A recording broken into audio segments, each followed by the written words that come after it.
Welcome. I'd really appreciate if you could drop a comment with your thoughts and reactions as you listen. Your feedback helps me craft better stories for you. The fog snaked through Comet Fall's back lanes, reaching out for anyone brave or stupid enough to walk the streets at night.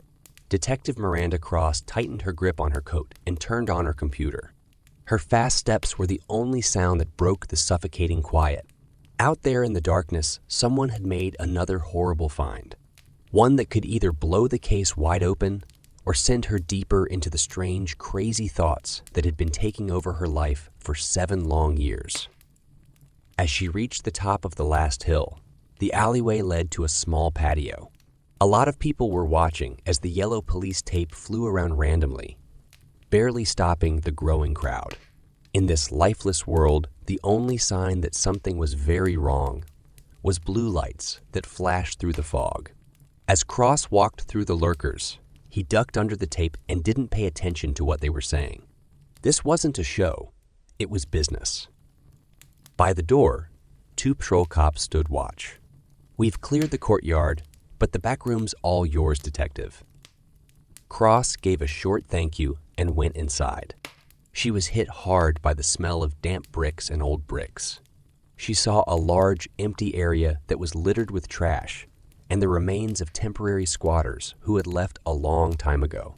Nothing important except, on the far wall, a disturbing work of art had appeared out of the gray. The bricks were soaked in rivulets of deep red color, with swirls and streaks that came together to form a terrifying picture. At its center, 2 eyes stared blankly. The irises were cut off to show a black hole inside. It was now time to wait. 7 years, Cross said to herself in another voice. 7 years of dancing to the weird music of a killer whose horrible works were only signed with bloody strands. The press called him the Crimson Artist. His taunts kept her looking for him through a string of deaths, each one more evil than the last. Still, she couldn't figure out who he was. It was like wisps of fog floating just out of reach. Up until now, a silver square tucked in between the brushstrokes caught her eye in the red pool. She got down on her knees and pulled out fancy pocket watch. The back of it had a secret message etched on it that made her gasp. Maker. Her own letters were left as a twisted sign of appreciation by the artist. The tone was private. Her radio was crackling. "Cross, we've got another one." And so the dance went on. Cross spun on her heel, letting her coat flap, and walked back out into the night. It was like an old friend greeting her, but the fog made it hard to see everything except the flickering lights that led her deeper into the artist's latest show. The mysterious killer was watching from somewhere out there in the thick fog and broken, down shadows of Comet Falls, watching for her next move in their bloody game. She wouldn't let you down. It was time to hunt. Cross slowly made her way down the path to the docks, her flashlight beam cutting through the fog that was coming in. While she walked, the sound of her steps echoed off of crumbling brickwork, and the tall buildings looked like beasts waiting to attack. Even though the night was getting darker, she still couldn't find the killer's latest message. As she reached the top of the last hill, the dockyard spread out in front of her, with a mess of jetties and rusty containers. Blue strobes lit up the scene, but there was no peace to be seen. Instead, there was a writhing mass of uniforms gathered around an unknown horror. As Cross ducked under the tape, he split the group up to go to the dark center of the crime scene. There, between 2 huge stacks of goods, there was a shape hanging from the crane that stuck out over the bay. Cross gasped and threw her flashlight beam up. Surgically placed hooks were used to hang a body from the ceiling. Scarlet skin, flayed wings were peeled back to show ribs spread wide and shining. There was a steady rain that made blood pool around a set of stone steps, which was the artist's mark. But this scene added a new level of pain. A huge sigil had been written in chunks of dripping flesh. It was made up of the letters that made up her initials, Mocker, and was topped with red plants that were twisting around it. It wasn't just a message. It was an awful statement of purpose. The killer knew her name. As Cross tried to keep her voice steady, she yelled, "Get those letters photographed from every angle." When her men saw such a clear threat, they stopped trying to be normal and started moving in a crazy way. Cross paced the scene by himself, looking at the details with a cold eye to calm down the chaos inside. A silver wink caught her eye at the edge of the pool. It was a scroll bound with ribbon and stopped in the middle by a piece of hardening tissue. Cross got it back with covered hands, her breath shivering in the cool air. Inside was a single piece of paper with writing on it in a spidery hand. Dear Police Officer, the most exciting part of our game is finally over. You have been chasing my ghost through this dark city for 7 long years. But you are always one step behind, no matter how hard you work. But the night is still young, and I have more treats in store. Do what you want and end this dance on your own terms. Go to the old hydro plant by yourself at midnight. If you can figure out the last puzzle, justice will be done. What will happen if you fail will be spectacular. I'm holding my breath as I wait for my proud crowd of one. Don't let them down. Yours in death, the artist in red. Cross's beating was so loud that it drowned out everything else going on around her. When she looked into the face of Crazy, all she saw was mocking glee, enjoying the fear it caused. Even worse, the statement sounded like it was based on truth. This night would end one way or another. Her men had questions, but she shut them all up with a cold look. This stopped now, just because she said so. There was no way to fail. Cross turned her back on the damaged show and walked off into the night, leaving behind only a whisper in the fog. I'm coming for you, bastard. The hunt turned into a family matter. Too many hours had passed while Cross spent hours in her office, going over the details of the case in search of signs that her opponent hoped she would miss. It was getting painfully close to midnight, and each tick of the clock brought her one step closer to a fight that had been planned for 7 years. She rubbed her tense shoulders, hoping that the pressure would help her see clearly. She saw the piece of silk ribbon on her desk and smiled. It had been found on the docks with the paper.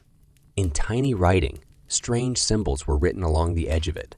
Cross looked more closely and finally saw the code. It was a code, and she knew how to break it because she had done it before. As she looked more closely, the letters moved and rearranged until they were just words. They were a frightening message that made her blood freeze. Now it's your turn, my dear. Tonight, the hunter is the prey. A sound broke the silence and made the hairs on her back stand up. Cross spun around with her sword drawn, but all she saw were shadows that met her fierce eyes. She prayed that she was by herself, but the feeling of dread wouldn't go away. It was like she knew deep down that she wasn't just chasing a ghost. She was being followed through the night. Cross walked through the empty streets as midnight got closer. Every creak and flutter made her more nervous. At the end of a crumbling pier, the old hydro plant stood out like a sore thumb against the rough bay. Cross turned on her weak flashlight and crept through the debris, filled halls, hoping that the dim light would get rid of the heavy darkness. A cold wind blew past and ruffled her coat. She turned around, her gun and flashlight cutting through the fog, but all she saw was nothing. But as the beam spun around wildly, it lit up new writing on a wall. Hey, sweetheart, let's play. I have been waiting for you. Cross quickly walked backwards down the hallway, his heart racing. He was sure that eyes watching him from the shadows were yelling. The foundations shook so hard that she could barely breathe. When she turned around in shock, she saw an iron gate blocking her way out. Trapped in the artist's twisted playground at the top of the hour, just as he had planned. The rules had changed, and she was now in charge. She looked up just in time to see an industrial light coming to life above a huge industrial tank, when she heard a crackle in the sky. Its light bulb flashed randomly, lighting up a nightmare scene with each short flash. A naked body was arranged in a grid on the steel panels. It was held up by wires that went through the flesh and broken bone. The flayed body was peeled apart, layer by horrifying layer, as the silver wires writhed and tightened with each spasm. Cross retched fiercely, and she turned her eyes away as intestines burst out in a shower of blood. In reaction to her pain, a fit of hysterical laughter echoed through the empty chamber. It was cold and heartless. It looked like the voice came from everywhere at once. "Detective, welcome to our last act. I really hope you'll give your all in your role. Everyone is so excited for the big finish." Cross braced herself against the gate, shaking with anger and fear that were getting out of hand. The artist had outsmarted her at every turn, and with one sneaky move, she had turned her into easy prey. Even worse, his horrifying performance was a warning, failing to do what he said would happen quickly and violently. She had no choice but to dance to his evil music and hope she made it to morning. With shaky hands, Cross raised her torch again and started the scary hunt all over again, going deeper into the monster's lair. The crimson artist was waiting for his payment somewhere in the dark and scary halls and shadows. It was still unknown if she came out living or broken. Cross slid slowly down a hallway that was full of skittering sounds. Every nerve in her body screamed that eyes were following her. Her flashlight beam was shaking all over the place, casting shadows that moved in strange ways along the walls in her peripheral vision. A strong gust of hot air blew through rusty ventilation grills, bringing the smell of old machines and something much more primitive, the coppery smell of blood that had been spilled.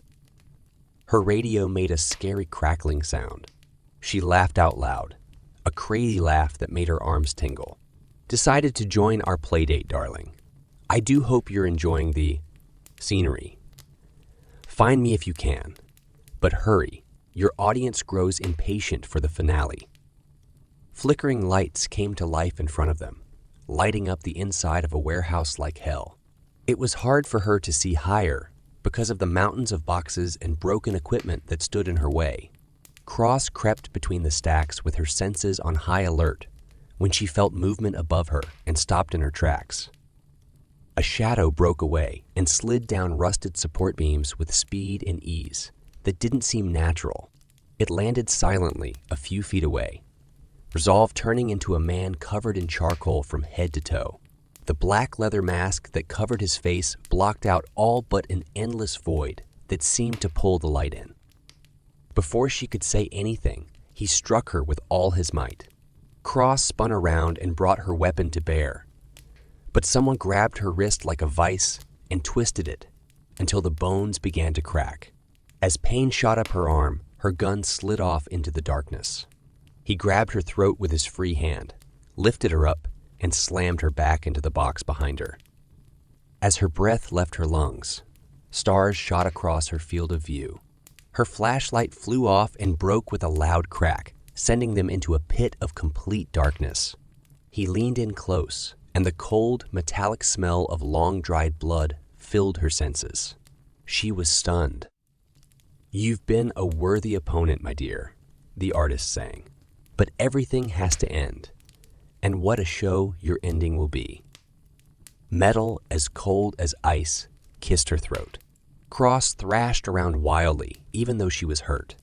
She was motivated by a basic need to stay alive. She let out a sharp curse as she hit him with a quick blow, struggling to get a grip on him. A pipe, which was hard and round, was lying in the rubble behind her. She touched it with her fingers. She grabbed it and swung it with all the strength she still had, letting out an inhuman howl of anger and fear. It hit with a painful crunch, breaking both mask and bone with its force. The knife fell off as the person who was holding it stumbled back and wailed, his hands scratching at his badly hurt face. Cross desperately charged into the thick darkness, feeling her way around the piled-up wreckage as his screams echoed in the darkness. She had to be able to get out of this hellish trap, even if it meant going through rusty doors or floors that got loose.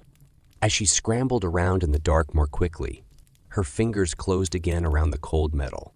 A handle set into warped paneling turned slowly when she tried to use her strength. As the door creaked open, a platform stretched out into the fog, piercing her eyes with light. She rushed through without thinking, slamming the door shut as the monster howled in anger. Each step she took hurt her badly broken wrist, and her uneven flight took her into the misty darkness. As night fell, Cross could see that she was about to collapse, but she crawled through the dark dockyards out of a wild instinct to stay alive. She wouldn't let the artist do his last thing while her broken body was still moving. His work of art was falling apart, and she planned to see it burn to ashes before the end of the night. Cross was almost lost when he felt pain that rushed from his wrist to his shoulder and couldn't be stopped. She clenched her teeth and forced herself to sit up. Through a fog of pain, she took a look around her. The dockyard was covered in ghostly wisps of fog, making it hard to see anything but a few docking pylons moving in the distance. She had passed out in the shade of a rusty shipping container. For now, the artist couldn't reach her, but she would be lost to the night. Cross cradled her broken arm against her chest and stumbled to her feet, feeling dizzy. The crackling of her radio from the debris helped her find her way as she stumbled. She grabbed the mic with one hand and snarled into it. "Dispatch, this is Detective Cross. Request immediate medical evacuation and tactical response to the old hydro plant." A noise, a grinding, dragging sound coming from the direction of the docks, froze the words in her throat. Cross crept up to the edge of the container and peered through the fog. A shape stumbled randomly between things as it moved toward the water. She knew that painful stumble, even though it was filled with dark and blurred by pain. The crimson artist, tripping into his macabre sculpture grounds without meaning to, for one last shameful act. With a calm that was almost detached, Cross followed his stumbling path, which was marked by quick views and the trail of blood on cobblestones and pylons. Finally, the docks opened up in front of her, covered in slithering fog under the light of the city. Her prey was leaning heavily on a berth and heaving heavily as damaged hands scrabbled at a shape that was still and submerged. As Cross got closer, his boots scraping against the grit, the shape came to the surface in a rush of bubbles. It was a dead body with a faceless mass of tissue where the face should have been. She didn't dare guess what kind of debased horror the artist was going to carve into the artist's last painting. It looked like a ghostly, long shadow fell across him in the dark. He stopped moving and slowly tilted his head as if he could feel her stern presence behind him. As he turned around, the fact that he couldn't see any features through his messy hair was worse than any face could be. The monster growled, "Our dance is not yet done," and lurched toward her with its claws outstretched. Between the broken teeth, blood spewed out. The masterpiece awaits its finishing touches. He charged, and his snarl cut through the air. Years of building anger finally burst out in Cross, releasing a cruel flood. She yelled like a wild animal when he charged her, then slammed her good shoulder into his midsection and threw them both to the dock with a rush of claws and kicks. Steel sparkled in the disconnected fight, and the strobed flashes from her flashlight lit up their awful dance. Cross felt him go limp under her with a sudden wrench. The knife was stuck in his gut all the way to the handle. As she rolled away, her wide eyes saw his broken body twitching weakly as life left his mangled skin. The worst part of my life was finally over, but at what cost? In the background, sirens screamed as Cross kneeled next to her enemy, who had finally stopped moving. Emerald eyes looked blankly up into the abyss, trying to find a sign of humanity. But all they could find were the echoes of 7 years of pain that had been given and received in full. The city let out a joint sigh of relief when justice was done. Some cuts, though, will never fully heal, and soul scars will last long after the skin has healed. Even though the hunt was over, the crimson artist would leave a mark on Comet Falls for years to come. It was always the sound of clocks ticking, that filled my mind at these times. It was like waves hitting the shore. It was exactly 3 minutes to midnight, which was exactly what I had planned. The same time, every time. Being on time was very important for me to reach my goals. Frederick, my target, slept soundly in the bedroom across the hall. He was making slow, steady breaths. I stood outside his door in the dark and watched, counting down the seconds until the clock hands lined up. For 2 minutes. My heart was racing because I knew I was about to feel free, and the brief peace that came from being in charge of this small but important part of life. When the downstairs grandfather clock finally struck midnight, I quickly slipped into Frederick's room and locked the door behind me. At first, he didn't move when I walked up to his bed with a cold knife in my hand. I ran the blade lightly along his neck, enjoying the first touch, then sank it deep. When he saw the person in the ceiling above him, his eyes popped open wide with fear and confusion. At exactly 12:01, he stopped moving. I looked into his eyes and tried to stay cool as his life left him. In the distance, another clock struck 12, marking the end of my work. Time was mine alone, as shown by another plan kept and another point proven. I felt a familiar rush of happiness and relief, but it only lasted a short time, as it always does. As it always did. Doubt came in quickly and started to gnaw at the edges of my mind. What if someone saw me sneaking into the house without being seen? Just imagine if Frederick had stirred up a few seconds ago and gotten away from my knife. There was no way that anything could be left to chance. Control wasn't real, if it wasn't total. I had to move faster and strike with more confidence. More specifics. Afterward, this never-ending anxiety inside me might get better. I went outside into the cool night air and took a deep breath. Points of light sparkled across the valley below the graying clouds, making it look like a vast, empty space filled with stars. This small town of Silver Church slept as soundly as ever in the thick darkness. No one could see the stain I left behind with each sacrifice I made to the routines that controlled my life. How I wished I could keep this power forever, like the steady march of celestial bodies above, which would last long after human lives were forgotten. But there was already another clock ticking away, and there was more work to be done.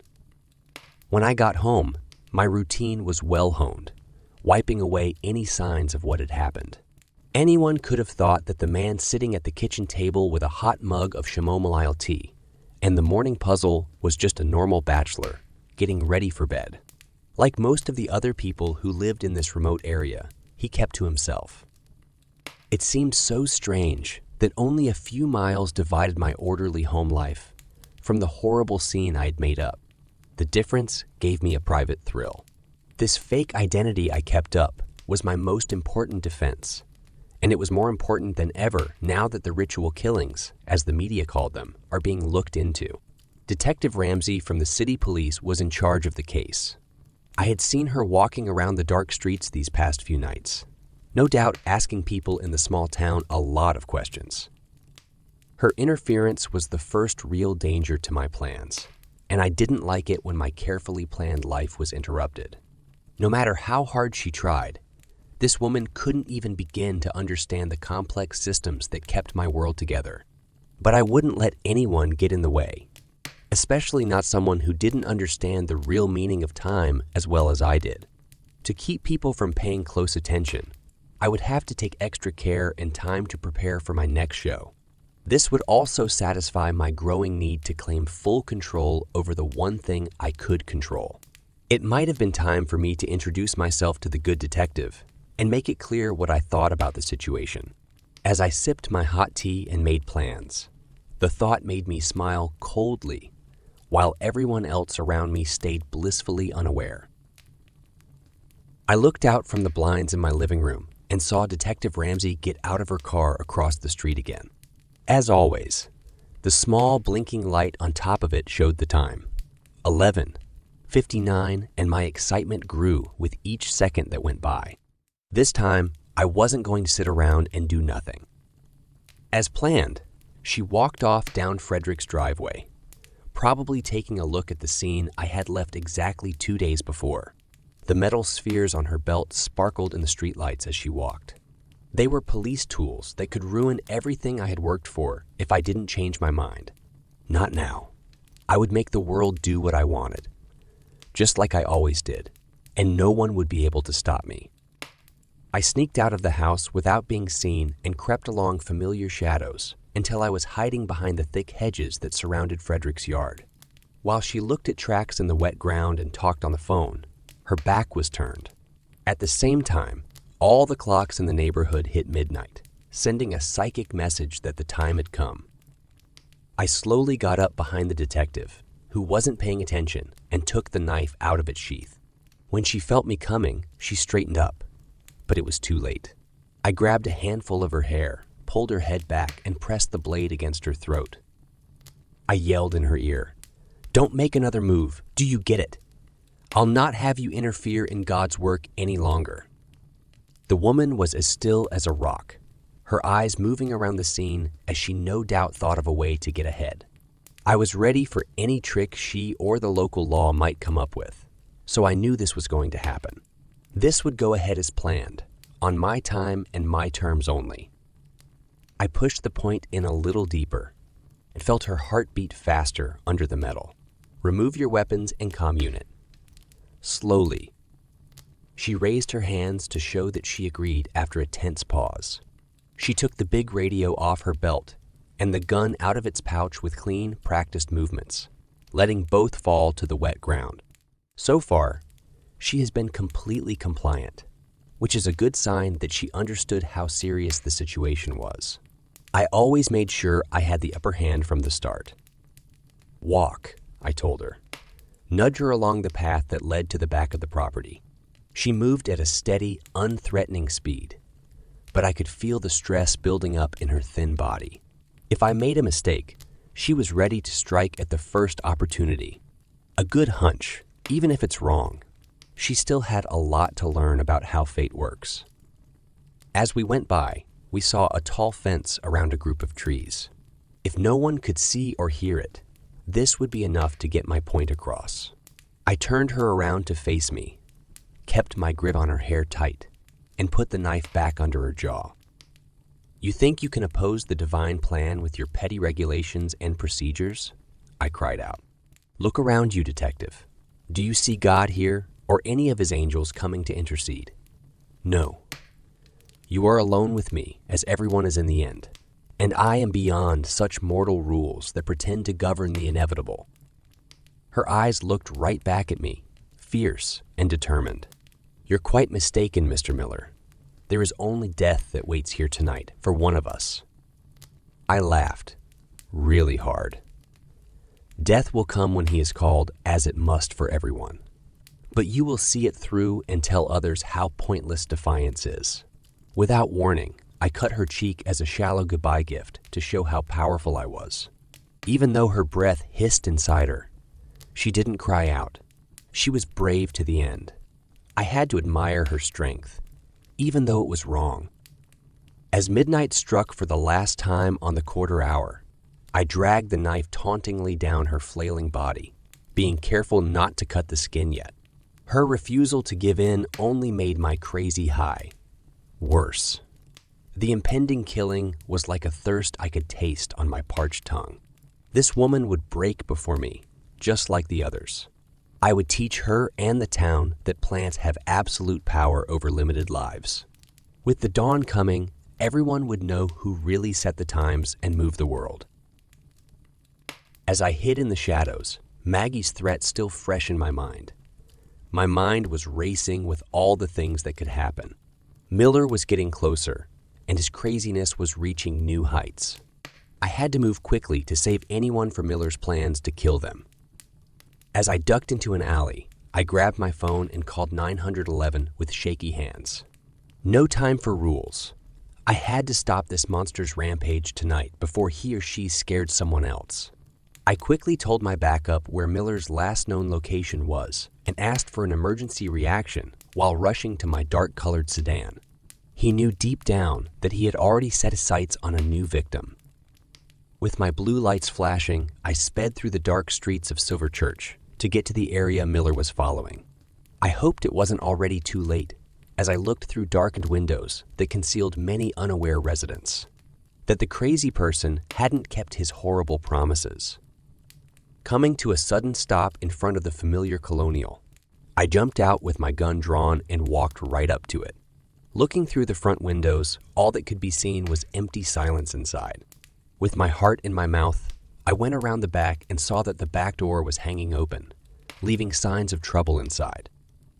Down the block, a panicked cry was heard, followed by the begging of a man who was becoming more and more crazy. I ran to the noise and popped out into a neighbor's yard, just in time to see a small blonde woman fighting against Miller's tight grip. He was so angry at the woman thrashing that his face was twisted with inhuman rage. "Hi, Linda!" I yelled and trained my gun on the crazy killer. "Now let her go or I'll shoot." When I got close, Miller turned around and pulled Linda in front of him to protect himself. His eyes were filled with uncontrollable craziness, and he had lost all sense of humanity long ago because of his dark urges. He growled, "You rude shit through bloody teeth. You and this mewling harpy will both be cut off because you got in the way. Fate is the only one who sets my plan." I had no choice when his hand rose with the knife shining in the dark. 2 shots were fired quickly after each other, hitting him in the wrist and shoulder. His screams of pain made his hold on Linda loosen, just enough for her to cry out in pain and freedom. As I charged forward, I kicked the knife away and threw Miller onto his back, putting a boot on his badly hurt arm. As the sirens got closer, I radioed for medics and help while keeping my gun fixed on his heaving chest. Linda fell down nearby, shaking violently as her adrenaline ran out and full shock set in from her tight escape. That was it. The crazy killer who had been killing people in our town was finally caught and put out of his misery before he could claim any more innocent lives. The darkness Miller had brought to our quiet town was put back together with the help of one brave survivor and a little luck. Even so, as flashing lights filled the scene and paramedics rushed to check on and remove the hurt, I felt deeply uneasy. Miller's ravings were a sign of deep psychological scars that had not been treated and chaos seeds that had been dormant in this perfect place for too long before they grew into unthinkable acts. It was still dark here, and the living had as much to fear from their own demons as they did from a crazed killer's bloodthirsty break with fate. On this dark night, as the thunderclouds moved away, Silverchurch's lights came back on one by one. Our work to heal and stop more damage had just started. It was getting darker in Silverchurch as I drove along the curving country road that led to the edge of town. The rough sky was marked with jagged lines of lightning, which made me think of the chaos I was still feeling after the terrible events that had shaken our small town. Miller's last taunts, as he was led away in chains, kept playing over and over in my mind. His crazy ideas about fate and cosmic forces leading unseen hands to ends that were bound to happen. It looked like his crazy wasn't just caused by obsessive-compulsive disorder. It was based in a deep disconnect from the fragile threads of reality that hold it together for the rest of us. What painful splits in his mind had distorted his view so much that he saw life as a series of schedules that he could worship or ignore as he pleased. I squished my grip on the steering wheel even more and put these unknowable guesses away for now. My main goal was to make sure Miller paid the courts for all of his horrible crimes. Frederick, the others, and most of all, Linda had to get justice. Her brave resistance gave us this chance to put things rightly behind us. I turned off the engine and grabbed my flashlight as I pulled into an old drainage pipe exit that was half dug up on the edge. Maggie's mysterious call drew me out to these remote badlands, telling me I had to see something right away in the storm. Damaged wastes. She said there was something in Miller's dark past that needed to be found out before he went to trial. "Maggie?" I called out over the heavy rain. There was no response, but I saw movement ahead that beckoned me to follow. I climbed the slippery dirt slopes and kept going until I reached the top of a windswept hill. Lightning tore through the sky, casting a ghostly glow over the scary scene I saw. The broken pieces of an old stone building were spread out, having been damaged by years of weathering and carelessness. But it was the small mound between collapsing walls that made me stop. It had only been there a short time before the heavy rain dug it up. Getting ready, I walked up to it and shone my flashlight at it, then backed away in fear. Some broken pieces of a child's hat and shoes could be seen through the loose dirt. There were also smaller bones that belonged to a girl no older than 5 or 6 years old. Someone hid a horrible act here, in this empty spot a long time ago, thinking that storms and time would wash away all evidence of their sin.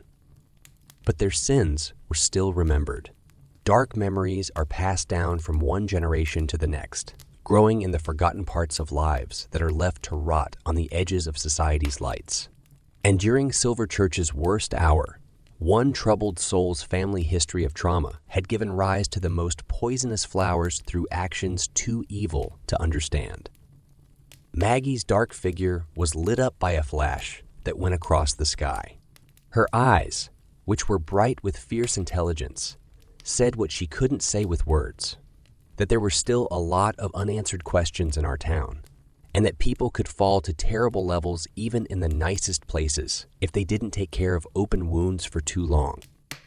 As thunder rumbled around the ruins, I stood watch over the small pieces and said a prayer for the innocent spirit that got lost in this lonely place. We had only just started to fix Silverchurch's cracks by being fair and caring, and by making sure that no one would be left to wander alone in the dark again during our darkest times. This blight was connected to both the past and the future, and to fix it, one would have to face both with clear eyes and determination. It would get light. The world felt off, kilter, the moment I stepped onto the Fairview University campus. It was like walking into a scene right out of a horror novel. Whispers hung in the air, eyes darted suspiciously, and an uneasy silence clung to the stone pathways and ivy-covered buildings. I, Alex, a third-year journalism student, could sense the fear that had enveloped the place I called home for the past few years. It all started with Sarah. Sarah, with her wild red hair and laughter that echoed down the dorm hallways. She was the first. Found in the library, her eyes wide open in terror, life snuffed out in a place where she spent hours poring over history books. The police had no leads, no suspects, just a string of condolences and empty assurances. Then came 2 more. Jessica and Emily, different majors, different circles, but the same ending. It was like a nightmare that Fairview couldn't wake up from. The administration urged calm, but how could we stay calm? A predator was among us, unseen, untouchable. I can't believe this is happening, Jenny, my closest friend since freshman year, whispered as we sat in the back of a crowded campus cafe. Her fingers nervously twisted a strand of her brunette hair. Jenny, always the composed one, now looked as if she was holding the world on her shoulders. Jake, who had joined our little investigation squad, leaned forward, his blue eyes intense under the brim of his baseball cap. We can't just sit around. Sarah was your roommate, Alex. We owe it to her to find out what's happening. I nodded, feeling a mix of anger and helplessness. We start digging. We ask questions, look for patterns. Anything that the police might have missed. The cafe buzzed around us, a bubble of normalcy that felt so out of place. As we talked, I couldn't help but feel the weight of every gaze that lingered a bit too long, every hushed conversation that abruptly stopped as we passed. Paranoia, perhaps, but in a campus gripped by fear, trust was a luxury we couldn't afford. Our plans were crude, driven more by emotion than logic. We would start by revisiting the scenes, talking to anyone who might have seen anything unusual. It wasn't much, but it was a start to unravel the mystery that had turned our university into a hunting ground. As we left the cafe, the setting sun cast long shadows between the buildings. transforming the familiar paths into something sinister. The air was crisp, the onset of fall, bringing a chill that went deeper than just the dropping temperature. Fairview University, once a hub of dreams and aspirations, now felt like a stage set for a tragedy yet to fully unfold. In our quest for answers, we were oblivious to the fact that we were walking deeper into a web we barely understood, a web spun by something far more sinister than any of us could have imagined.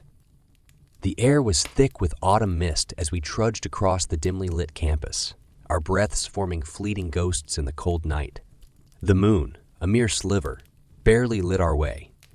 Jenny's face, usually so full of life, was drawn and pale, a reflection of the fear that had taken root in us all.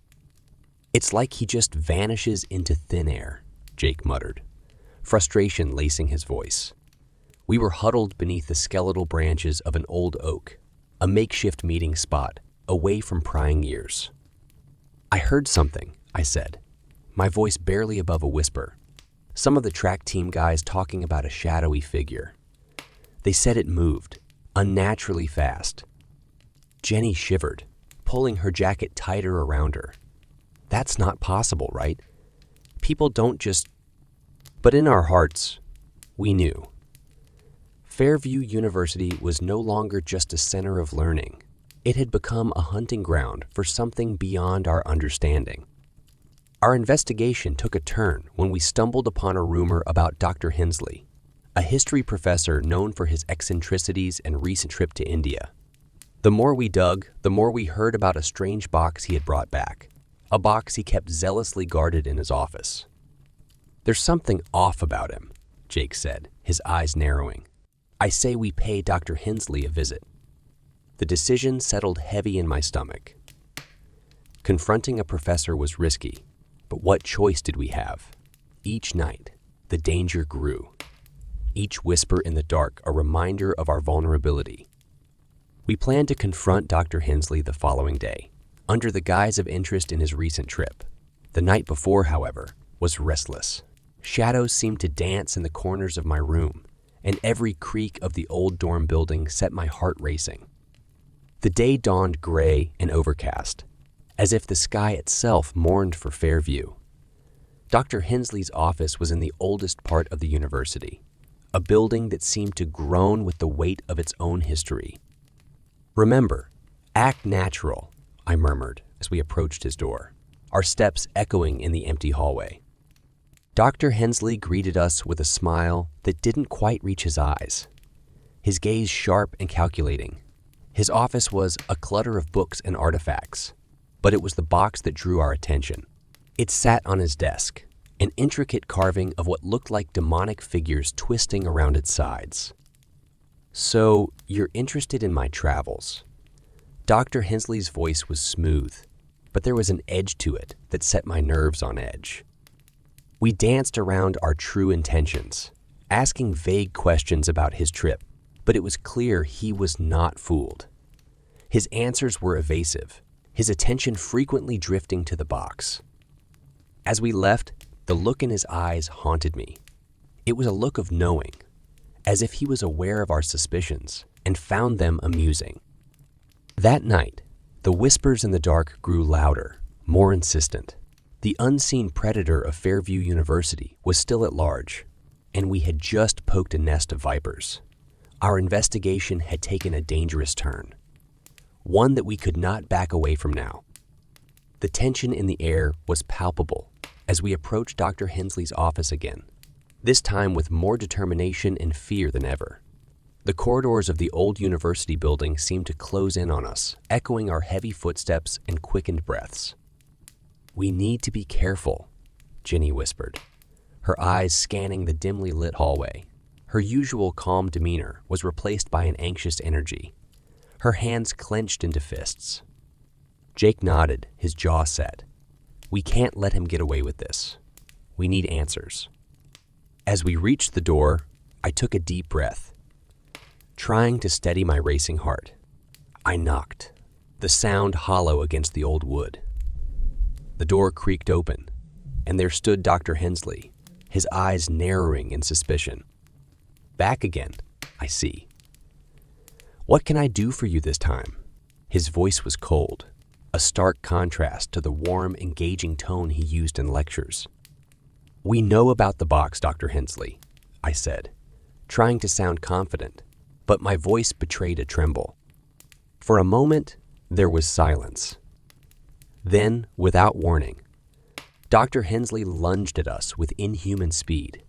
His eyes glowed with a terrifying, unnatural light. Jake pushed Jenny and me aside, taking the brunt of the attack.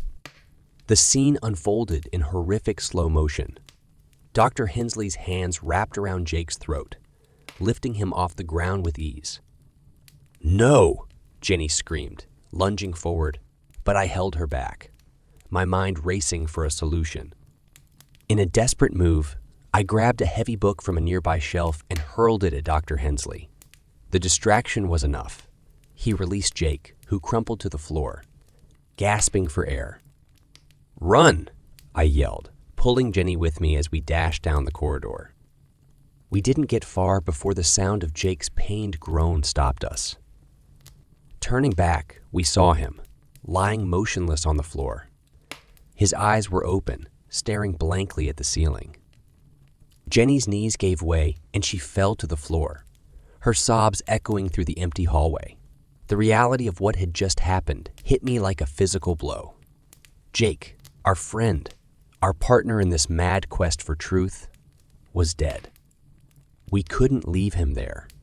With trembling hands, we carried Jake's body out of the building, avoiding the prying eyes of the night. The weight of his lifeless form was a burden that would haunt me forever. In the seclusion of our dorm room, Jenny and I sat in stunned silence. The box, that cursed box, was the key to all of this. It had given Dr. Hensley powers no human should possess. And now, it was our only chance to stop him. "I'll do it," I said, the words tasting like ash in my mouth. "I'll use the box. I'll make the deal." Jenny looked at me, her eyes filled with a mix of fear and resolve. "Alex, you can't. We don't know what it'll cost you." "I don't care," I replied, my voice hardened by grief and anger. Jake didn't deserve this. None of them did. I'll do whatever it takes to stop Hensley. As I uttered those words, I knew there was no turning back. The pact was made, not with words, but with the resolve in my heart. I would face the demon, whatever the cost. The night air was charged with a palpable tension as I stood outside the ancient building that housed Dr. Hensley's office. The moon hung low in the sky, casting eerie shadows across the university grounds. In my hand, I clutched the box, its surface cold and smooth, pulsating with a sinister energy. Beside me, Jenny's eyes were filled with a mix of fear and determination. "Are you sure about this, Alex?" she asked, her voice barely above a whisper. "I have to be," I replied, feeling the power of the demon coursing through my veins. For Jake, for Sarah, for all of us. As we entered the building, the silence was suffocating. Each step echoed ominously, a grim herald of the impending confrontation. Dr. Hensley's door stood ajar, an invitation or perhaps a challenge. Inside, Dr. Hensley awaited, his gaze cold and calculating. "So, you've made your decision," he said, a twisted smile playing on his lips. The air crackled with energy as we faced each other. The power I had gained from the demon made my senses razor sharp. Every heartbeat, every breath amplified. Dr. Hensley moved first, his speed supernatural, but I was faster. I dodged his attack, feeling a rush of adrenaline. The battle was brutal, a dance of shadows and light, our powers evenly matched. Jenny watched, horror stricken as we fought. The room was a whirlwind of chaos, books and papers flying as our superhuman strength clashed. Then, amidst the fury, a realization hit me. The demon's power could be overcome, but not by force. It required something more, something pure. With a final effort, I pushed Dr. Hensley back, pinning him against the wall. Our eyes met, and in that moment, I knew what I had to do. "Jenny, run!" I yelled, turning to her. "Get out of here!" "But Alex," she protested, tears in her eyes. "Do it," I insisted, my voice filled with an urgency that brooked no argument. As Jenny fled, I released Dr. Hensley. Stepping back, "I won't be like you," I said, my voice steady despite the turmoil inside me. "I won't let this power consume me." Dr. Hensley, taken aback by my decision, hesitated. That moment of hesitation was his downfall. The demon, sensing a betrayal, turned on him with a fury that was terrifying to behold. The battle was over as quickly as it had begun. Dr. Hensley lay defeated, the demonic energy dissipating into the night air. I collapsed, the power draining from my body. I had won, but at a great cost. The university was safe, but the scars of what had transpired would remain with me forever.